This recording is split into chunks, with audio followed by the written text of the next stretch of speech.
Hello, আপনাদের জন্য নতুন ভিডিওতে আজ নিয়ে এলাম ramen with milk and cheese. ইদানিং অনেক ভিডিওতেই দেখছি অনেকেই রামেনের সাথে দুধ এবং চিজ মিশিয়ে রান্না করে খায়। আজ সেটাই রান্না করে খেয়ে দেখব আসলে খাবারটা কেমন। প্রথমে পাতিলে বসিয়ে নিলাম মিল্কটা একটু গরম হলেই দিয়ে দিব নুডলসটা।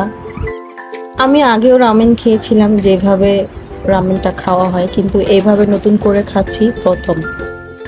কোরিয়ান এই রামেনগুলো আমাদের দেশি যে রামেন মিস্টার নুডলসের বের হয়েছে সেই রামেন থেকেও কিন্তু এগুলোর টেস্ট একটু ভিন্ন রকম। তাই আমি সবসময় রামেন খেতে হলে কোরিয়ান রামেনটাই সাজেস্ট করি। দুধটা গরম হওয়ার পর এবং নুডলসটা আমরা রান্না করে নিই। নুডলসটা সেদ্ধ হয়ে গিয়েছে এবং রামেনের সাথে যা যা ছিল আমরা তাই দিয়ে দিলাম। খেয়াল রাখতে হবে নুডলসটা ভালো মতো সেদ্ধ করতে হবে। চুলার আগুনটা হালকা আঁচে রাখতে হবে এবং